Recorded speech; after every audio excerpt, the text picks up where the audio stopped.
জয় শ্রীকৃষ্ণ। রাধে রাধে।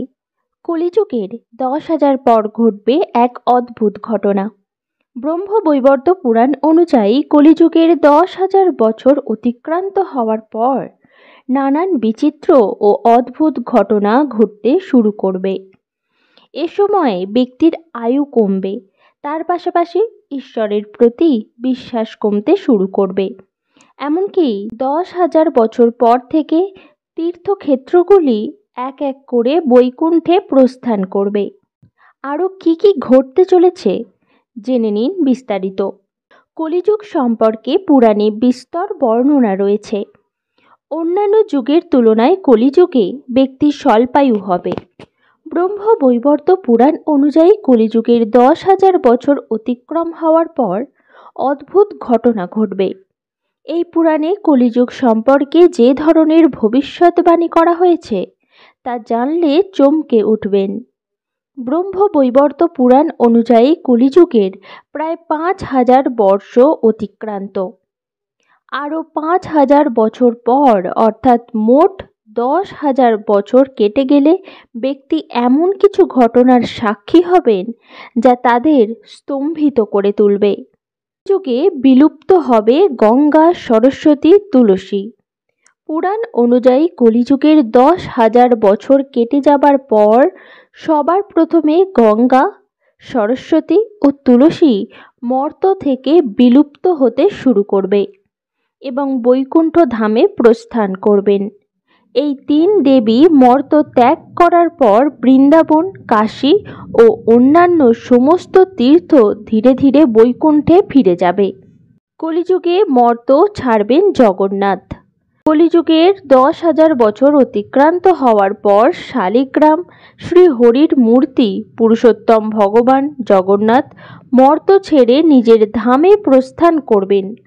এর পাশাপাশি লোকে পূজার্চনা, উপবাস করা বন্ধ করে দেবেন। এমনকি গ্রামে দেবদেবতার পুজোও বন্ধ হবে। কলিযুগে বাড়বে আমিষ খাবার, মদ্যপান। 10,000 বছর পর ব্যক্তি অধিক পরিমাণে আমিষ আহার গ্রহণ করবেন। পাশাপাশি মদ্যপান বাড়বে।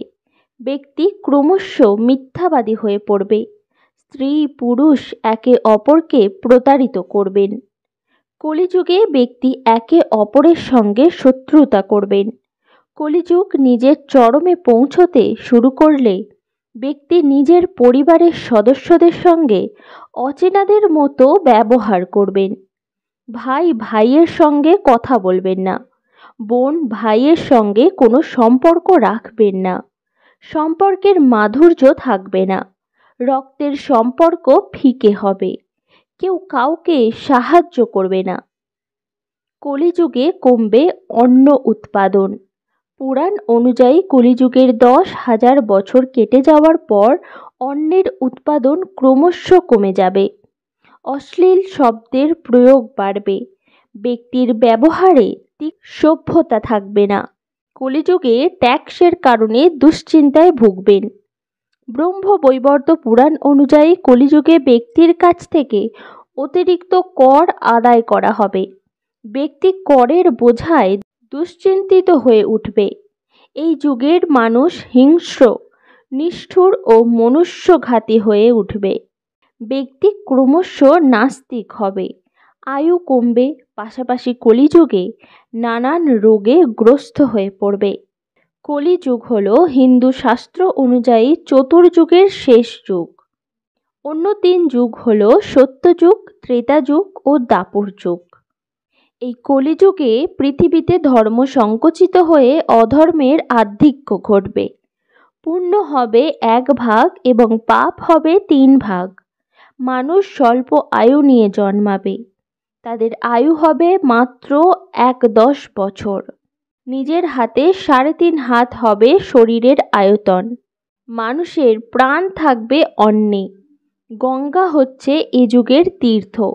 মানুষ তপস্যাহীন, সত্য থেকে দূরে অবস্থানরত।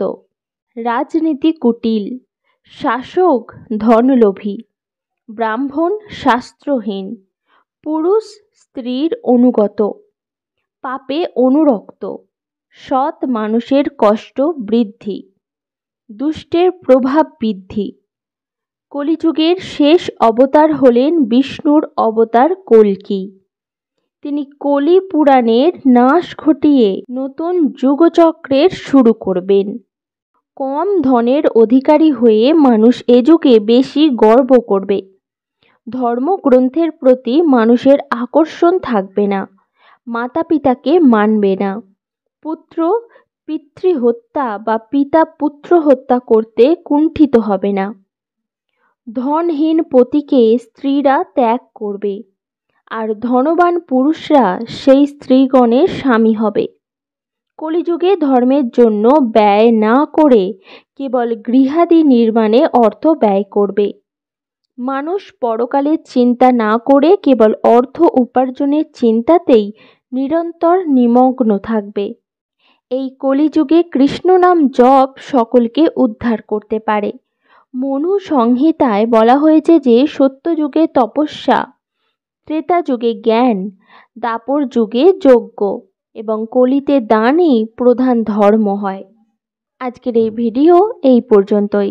সকলে ভালো থাকুন, সুস্থ থাকুন। হরে কৃষ্ণ, রাধে রাধে।